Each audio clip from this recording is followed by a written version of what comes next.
भैया तो बस हो पाए गुरु जी, फिर ऐसे तक आओ गाड़ी मोड़ लो सारथी।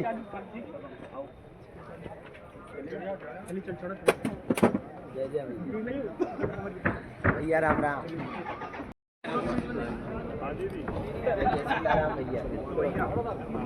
अरे भैया विराज बड़े यार। सीताराम सेना जी की जय हो। जय राम जी। भैया राम। अरे राम राम। सीताराम भैया नीचे डालने के सभी मीडिया साथियों का आज की पत्रकार वार्ता में हार्दिक स्वागत, वंदन, अभिनंदन है। लास्ट और पैरा हम आज घोषणा कर रहे हैं।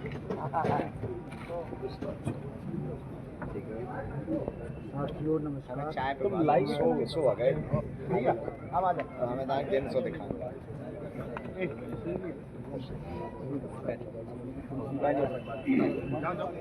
स्वागत के बाद कृपया मंच खाली कर दें। अपने वाले आ गए।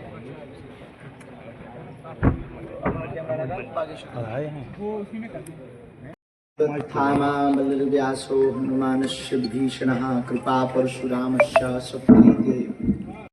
ये पत्रकार वार्ता क्योंकि पूर्ववत सबको विदित है, उसी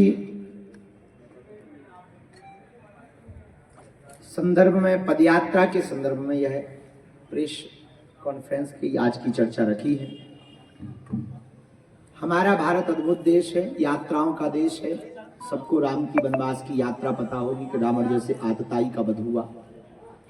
केवल राम जी की ही यात्रा नहीं, आदि जगत गुरु शंकराचार्य की वो चारों मठों की यात्रा स्थापना की, जिससे आज हिंदू समाज को मंदिरों की एक ऐसी व्यवस्था मिली जहां पर वो एकत्रित हो सकता है।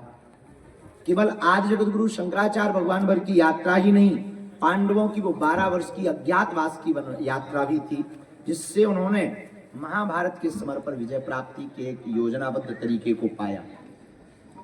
हमारे भारत देश को आजाद कराने वाले महात्मा गांधी की दांडी यात्रा, ऐसी इस देश में अनेक यात्राएं हुई, जिस यात्रा से क्रांति खड़ी हुई, एक मिशन सफल। वर्तमान में पूरे देश में हिंदू समाज बट रहा है, विचित्र स्थिति में है, और पश्चिम बंगाल, बांग्लादेश, यहाँ के हिंदुओं पर हो रहे अत्याचार, और भारत में ही अब तो पश्चिम बंगाल जैसी स्थिति कई प्रदेशों में देखने को मिलती है, चाहे वो नूह हो, मेवात हो, कल फिर से मणिपुर में आगजनी हुई है, तो चाहे वो मणिपुर जल रहा हो, अथवा फिर बहराइच की घटना हो, अथवा फिर यहाँ बगल में बरेली की घटना हो, या फिर राजस्थान के कई क्षेत्रों में वो कन्हैया लाल दर्जी की घटना हो, चाहे वो श्रद्धा के 35 टुकड़े हो गए, या कोलकाता की वह डॉक्टर बिटिया हो गए। इन सब घटनाओं को देख करके धीरे धीरे ये स्थिति आ गई कि वो 6% से 22% हो गए, और हिंदू धीरे धीरे घट रहा है। उनके ऊपर लगातार प्रायोजित तरीके से अत्याचार किए जा रहे, और हिंदू समाज अभी भी चुप बैठा है। यह बात हमारे दिल में बहुत ज्यादा चुभ गई। अब हमने विचार किया कि तालियां बजाने से हिंदू राष्ट्र नहीं बनेगा, केवल बात करने से हिंदू राष्ट्र नहीं बनेगा, हिंदू हिंदू कहने से भी हिंदू राष्ट्र नहीं बनेगा। तब हमारे मन में पूज्य गुरुदेव की प्रेरणा से एक विचार आया। जिस क्षेत्र में हम रहते हैं, आप लोग रहते हैं, ये बुंदेलखंड क्षेत्र है। यहाँ रूढ़िवादिता, जात पात बहुत है, ऊंच नीच बहुत है, छुआछूत बहुत है, जिस कारण से समाज में एकता नहीं होती और हिंदू एक नहीं हो पाता। तो हमने प्रण लिया है, हम हिंदुओं को जात पात से ऊपर उठाने के लिए 160 किलोमीटर की प्रथम पदयात्रा बागेश्वर धाम से राम राजा ओरछा तक 21 नवंबर से 30 नवंबर तक करेंगे।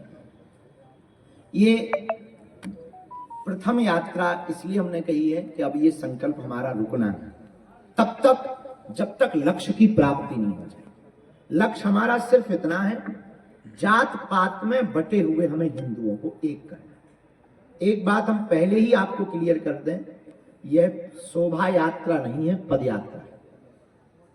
इसलिए आज ही हमने, जब हम मंच पर चढ़े तब हमने कहा भी था, और आज ही गाड़ी में तो नहीं पर प्रातः काल हमारे मन में गुरु प्रेरणा से जो विचार आया था, पूर्व में भी हमने एक दो बार विचार किया, हम आपकी मीडिया के माध्यम से, बाकी बातें तो हम बताएंगे ही बताएंगे कि कौन कौन आ रहा, कहाँ कहाँ जा रहे हैं। हमने इस पद यात्रा के लिए प्रथम तो ये विचार किया है कि आज से आगे तक जब तक हम पद यात्राएं कर रहे हैं, तो पद यात्राओं के अंतर्गत या पद यात्रा में हम कहीं भी फूल माला पहन करके स्वागत हिंदुओं का स्वीकार इसलिए नहीं करेंगे जब तक यह हिंदू राष्ट्र नहीं बच जाएगा, जब तक इस देश से छुआछूत नहीं मिट जाएगा। श्री मलुक पीठाधीश्वर परम पूजन श्री विभूषित राजन दास जी महाराज जी भी आ रहे, जगत गुरु परम पूज्य श्री पूजनीय श्री राघवाचार्य जी महाराज जी भी आ रहे, हमारे बड़े ही प्रिय आचार्य पूज्य श्री इंद्रेश उपाध्याय जी भी आ रहे हैं, हनुमानगढ़ी के परम अच्छे सिद्ध संत, बहुत अच्छे महात्मा, परम पूज्य से हिंदुत्व के प्रति कट्टरता रखने वाले पूज्य श्री राजू दास जी भी महाराज जी भी आ रहे, सुदामा कुटी वाले परम पूज्य श्री सुतीक्षण दास जी महाराज जी भी पधार रहे हैं, एवं कथा के जगत में बहुत अच्छी कथा के द्वारा सबको प्रभावित करने वाले, ठाकुर जी की महिमा का गुणगान करने वाले, गौ माता की महिमा गुणगान करने वाले पूज्य श्री संजीव कृष्ण ठाकुर जी भी पधार रहे। 22 तारीख को बहुत ही सुप्रसिद्ध वर्तमान में वृंदावन की कथा व्यास पूज्य श्री अनिरुद्धाचार्य जी महाराज जी भी आ रहे हैं, एवं